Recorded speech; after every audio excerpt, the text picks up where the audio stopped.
ఏంటా నాగంట పెడతామంటే 1977 జనవరి 31 నా మీద తప్పుడు సాక్ష్యం చెప్పింది నువ్వేగా? నీకేమైనా పిచ్చి పెట్టిందా? నేను కాదు ముర్రాన్ని ముచ్చుకున్నా కూడా నాగంట పెడతావేంటి? ఇందాక కోర్టులో పాపాయమ పతివ్రతాన్ని సాక్ష్యం చెప్పింది నువ్వేగా? ఇగో ఉండటానికి వంతెనంత బారున్నావు, మతిమరుపు కూడా ఉందంటే. అరే నేను కాదా చేస్తామని ఎప్పుడో చెప్పాను నీకు. మరైతే ఈ సంచి బట్టలు ఎవరివి? ఏమో నాకు తెలీదు, నాకు కాదు. బలిపడవే నువ్వు. ఆగు, ఈ బట్టలన్నీ కోర్టు బాత్రూంలో పడేసి నాటకాలు ఆడుతున్నావా? నాటకం లేదో వంక లేదో ఎవడరా నువ్వు?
ఊరికి ఎవరెవరో ఉండరు, ఇక్కడ వచ్చి కొట్టుకుంటున్నారా? ఇలాంటి పిచ్చి వాళ్ళు ఎక్కడ కొట్టుకుంటారా? మేము ఎక్కడ కాపలా స్టేషన్ కి. హలో అల్లుడు. Good morning madam. ఏమిటి, ఏమైంది ఇక్కడ? ఇక్కడ మర్డర్ జరుగుతుంది మేడం, మేము వచ్చి పట్టుకున్నాం. ఓహో, ఇతను మా అల్లుడు, వదిలేండి. ఇతనా అతనా మేడం? ఇతనే. Sorry sir. Sorry sir. Station కి. రా అల్లుడు, ఏమిటి అలా నిలబడిపోయావు? రా కారెక్కు. నాకు మోటార్ సైకిల్ ఉంది, నేను వెళ్తాను. మోటార్ బైక్ మా డ్రైవర్ తీసుకొస్తాడు, నువ్వు రా కారెక్కు. ఏంటి ఆ కానిస్టేబుల్స్ మీకు సల్యూట్ చేశారు? మా ఒట్టిగొడ్డకప్పుడు పోలీస్ ఆఫీసర్లే. అవును, ఆ పొడుగాటాడుతో నీకు ఇంకా ఆ గొడవ పోలేదా? చెప్పానుగా, వాడి బావమర్తి సరిగ్గా నా పోలికలోనే ఉంటాడట. నా దురదృష్టపడి వాడి చెల్లాయి ప్రశ్నించిందట, వచ్చి తల్లి బిడ్డను చూశాడమంట. అదృష్టవంతురాలు. దేనికి? పొరుగు పోస్తున్నందుకు. అవును, బండి ఎలా ఉంది? బండి చాలా బాగుంది. మరి నీ బాలేనా? నీకే మీరు చాలా బాగున్నారు, కానీ బండి కాస్త తిరుగుగా ఉంది. నాకు ఇరుగ్గా ఉంటేనే చాలా ఇష్టం. అవును, మీరు టాప్ ప్లేస్ అంటే ఇష్టమా? అవును, ఏం లేదు, నడివేసలో టాప్ ప్లేస్ కార్లో పోతూ ఉంటే. ఏముంది, ఉష్ణ శీతలు అన్నారు. అబ్బో, మీకు శాస్త్రాలు కూడా వచ్చా? మా ఒట్టిగొడ్డు నాకు నేర్పింది అదొక్కటి. మీరు కారు ఆపితే నేను దిగిపోతాను. ఎక్కడ దిగేది? ఎక్కించుకుంది ఊరికి దింపడానికి కాదు.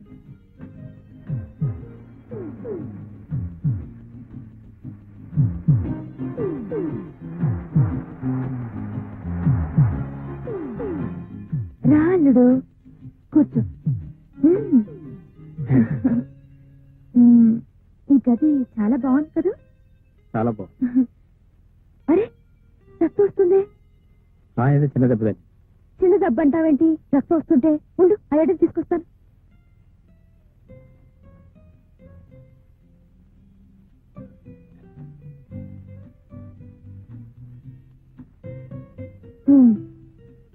ఇలా ఇవ్వు.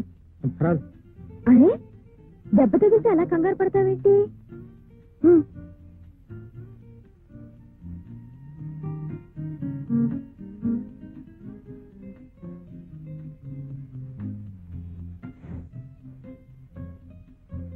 మంటగా ఉందా? ఇంతకు ముందు ఎప్పుడు తగలలేదా? ఓహో, మొదటి దెబ్బ కదా, కొంచెం మంటగానే ఉంటుంది.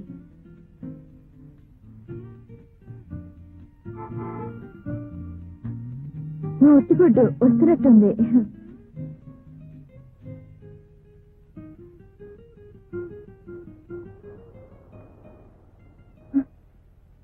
అల్లుడు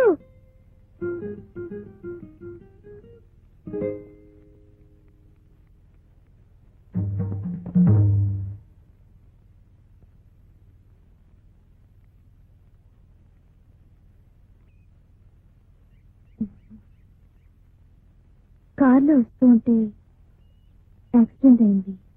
మన కారే గుద్దేసింది. ఎక్కడ కంప్లైంట్ ఇస్తాడోనని మందు రాశాను. మరి అప్పుడే పంపించేసావే, 2 రోజులు ఉంచుకోలేకపోయావా? పిల్లాడితో నాకేం పని? రండి, మీకోసం ఎదురు చూస్తున్నాను.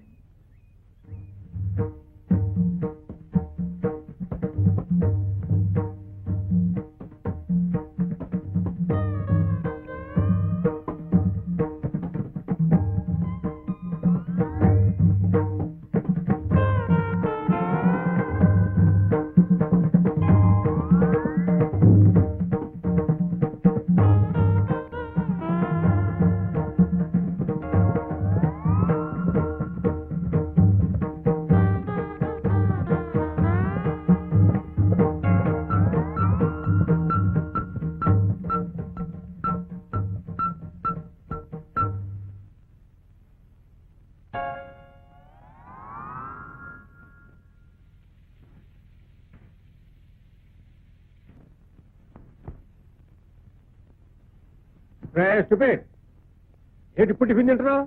ఇప్పుడే లేచావా? ఇప్పుడు లేచంగానే ఆ వేళ అమ్మాయి పుట్టినరోజుకి వచ్చావు, మళ్ళీ ఈ లోపల కనపడలేదు. ఇప్పుడు వచ్చావు మళ్ళీ ఏమైపోయావు? ఏం లేదురా, అబ్బాయి ఐపీఎస్ ట్రైనింగ్ అయ్యి ఏసీపీ అయ్యాడు.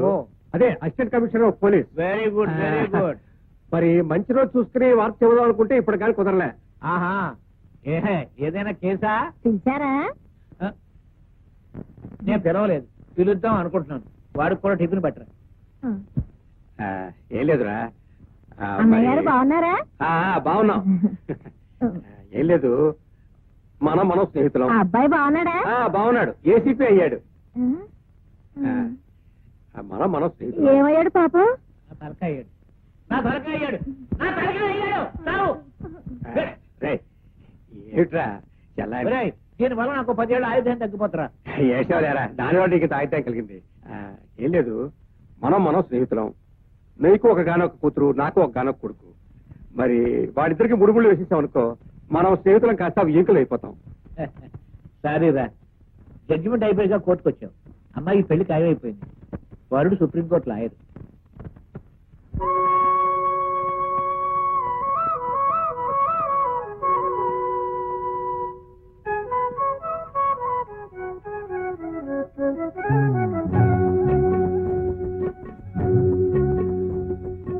ఆకేసి పప్పేసి భూపేసి నెయ్యేసి తనకో ముద్ద నాకో ముద్ద. ఆకేసి పప్పేసి భూపేసి నెయ్యేసి తనకో ముద్ద నాకో ముద్ద. తినిపించు వాడొచ్చే వేళయ్యది, వాళ్ళంతా కళ్ళుగా ఎదురొచ్చింది. ఇలా ఇలా ఇలా ఇలా ఇలా ఇలా.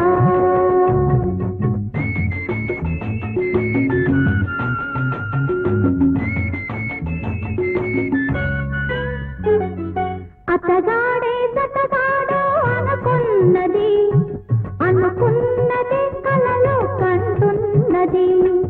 అతగాడే సతగాడు అనుకున్నది, అనుకున్నది కలలో కంటున్నది.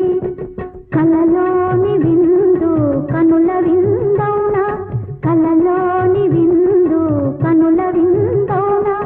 మనసులోని ఆశ మాంగళ్యమౌనా. ఇలా ఇలా ఇలా ఇలా ఇలా ఇలా.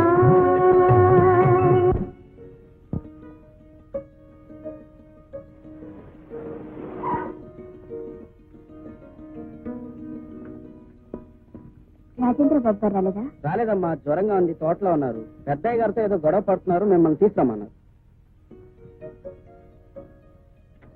మా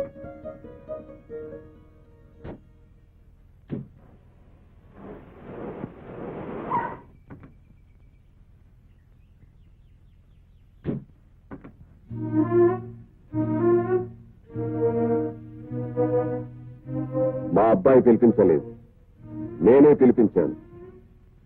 తీసుకెళ్ళి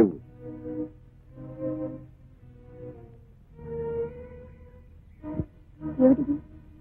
నష్టపరిహారం. దేనికి?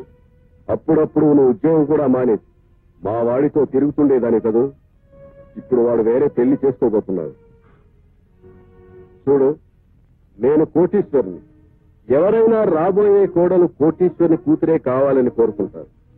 మరి నాకు కొన్ని కోట్లున్న కోటీశ్వరుని కూతురు కోడలుగా రాబోతుంది. నువ్వు ఆశపడ్డా నిన్ను నా కోడలుగా చేసుకోలేదు. అందుచేత నువ్వు ఇబ్బంది పడొద్దు, మా వాడిని ఇబ్బంది పెట్టద్దు. మరింకెప్పుడు మా వాడికి కనిపించొద్దు. ఇదిగో మాట, కోపంగా వెళ్తున్నావా లేక నువ్వు చెప్పేదేంటి నేను వినేదేంటి అని వెళ్తున్నావా? అదేదో చెప్పెళ్తే మంచిది. మీ అబ్బాయి గారితో చెప్పండి, ఆయన ఏం చేయమంటే అది చేస్తాను. వాడిని ప్రతిమాని ఒప్పించే పొజిషన్ కాదు నాది. నువ్వు ఒప్పుకుంటే వచ్చిన కారులోనే పంపిస్తాను, లేకపోతే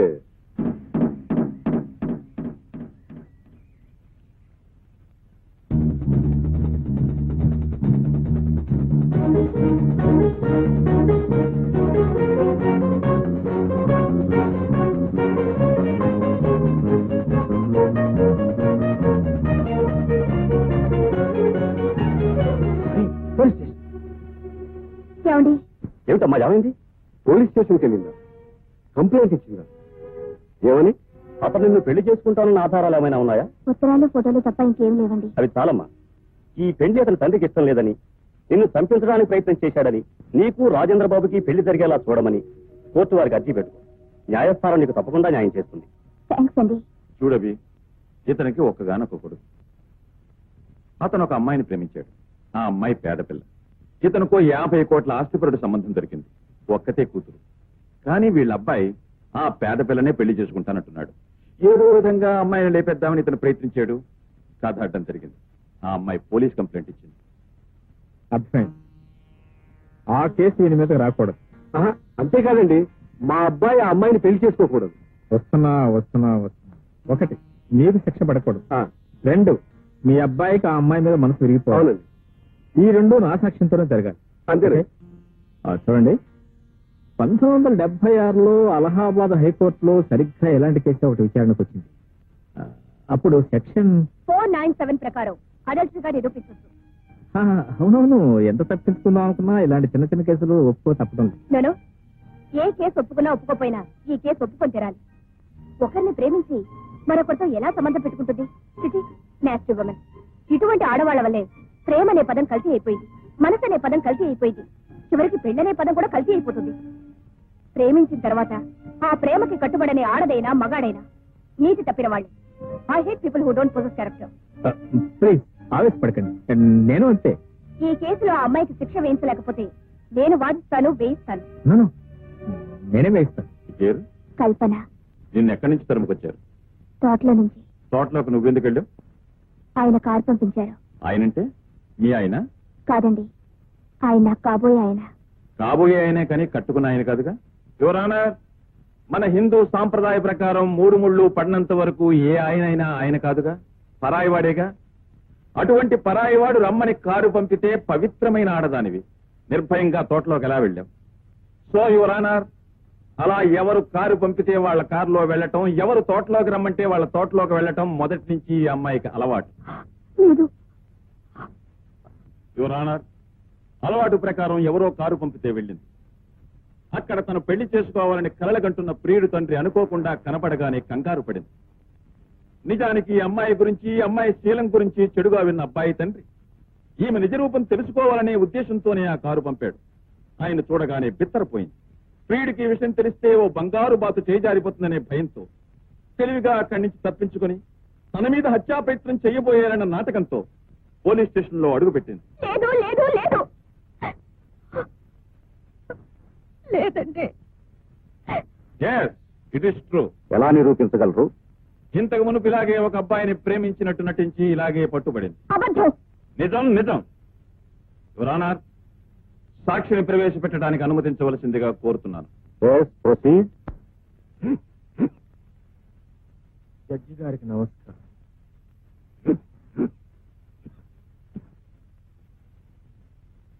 దేవుని ఎదుట ప్రమాణం చేసి దేవుని ఎదుట ప్రమాణం చేసి అంతా నిజమే చెబుతాను, అంతా నిజమే చెప్తాను. అబద్ధం చెప్పాను.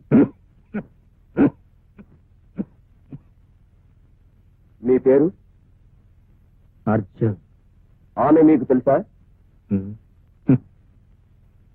దేవదాస్ దగ్గరికి వెళ్ళి పార్వతి నీకు తెలుసా అన్నట్టు. ఆమెకు మీకు మధ్య ఉన్న సంబంధం ఏమిటి? దీపానికి వెలుతురికి మధ్య ఉన్న సంబంధం, గాలికి పూల తావికి మధ్య ఉన్న సంబంధం, కెరటానికి ఒడ్డుకి మధ్య ఉన్న సంబంధం. అంటే మనిషి కంటే మనసు గొప్పదని, ఎంతో విలువైనదని, దానికి ప్రేమే తృప్తినిస్తుందని తెలుసుకున్న నేను నా మనసు కల్పన పిచ్చిగా ప్రేమించాను. కన్నవాళ్ళని కాదనుకున్నాను, తోడబుట్టిన వాళ్ళని వదులుకున్నాను. ఆమె రాత్రి, ఆమె పగలు, ఆమె నా సర్వస్వం, ఆమె నా ప్రపంచం. ఒక పిచ్చి వాళ్ళ ఆమె సన్నిధిలోనే పుట్టాను. చివరికి ఇద్దరం కలిసి బ్రతకడం కూడా ప్రారంభించాం. అంటే సారీ, ఇద్దరం కలిసి సంసారం ప్రారంభించాం. మనసులో కలిసిన క్షణంలోనే పెళ్లి జరిగినట్టుగా భావించాం. విడిగా కాపురం కూడా పెట్టాం. రోజులు క్షణాల్లా గడిచిపోతున్నాయి. రోజు నేను ఆఫీస్ నుంచి తిరిగి వచ్చేసరికి తల నిండా మల్లెలు పెట్టుకుని అందంగా అలంకరించుకుని ద్వారం దగ్గరే నిలబడేది నా కోసం. ఇంట్లో అడుగు పెడుతూనే స్వర్గంలో అడుగు పెడుతున్నట్టు భావించేవాడు. ఇద్దరం చెరో కుర్చీలో కూర్చుంటే తనువులు వేరవుతాయని ఒకే కుర్చీలో ఒకరి ఒళ్ళో ఒకరం చిలకా గోరింకల్లా కూర్చుని చుక్కల్ని చూస్తూ తెల్లవారులో మాట్లాడుకునేవాడు. మా ఇద్దరిది ఒకే అడుగు, మా ఇద్దరికి ఒకే గొడుగు. అడుగులో అడుగు వేసుకుంటూ ఒకే గొడుగు కింద ప్రయాణం చేసేవాడు. అలాంటి మా ప్రణయ జీవితంలో అనుకోకుండా ఒక దుర్ఘటన జరిగింది. ఆ రోజు ఎందుకో తెలియదు మా ఆఫీస్ సెలవు వచ్చింది. నేను పెందలాడి ఇంటికి వచ్చాను. బొమ్మం దగ్గర కల్పన కనిపించలేదు. లోపల కనిపిస్తుందేమో నా ఆశగా లోపలికి వచ్చాను.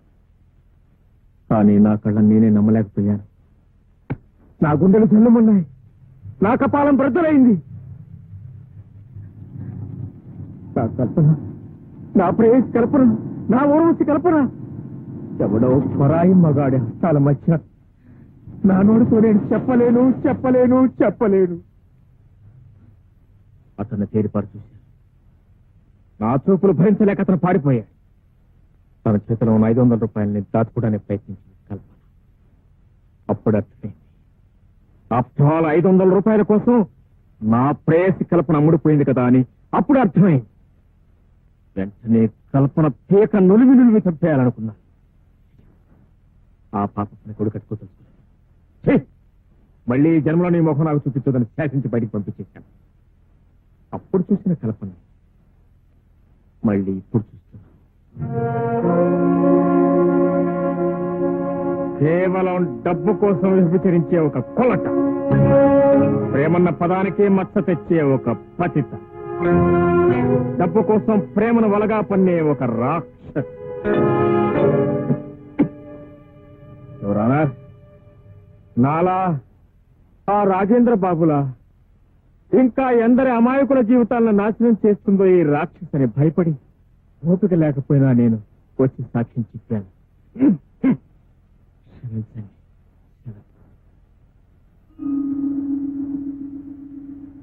కల్పన అనే ఈ అమ్మాయిని ఒక నీతి తప్పిన ఆడదిగా కోర్టు వారు నిర్ణయిస్తూ ఐపీసీ 497 సెక్షన్ ప్రకారం శిక్షించే అవకాశం ఉన్నా మొదటి తప్పుగా హెచ్చరికతో విడిచిపెడుతూ ఆమె అర్జీని తిరస్కరిస్తున్నాం.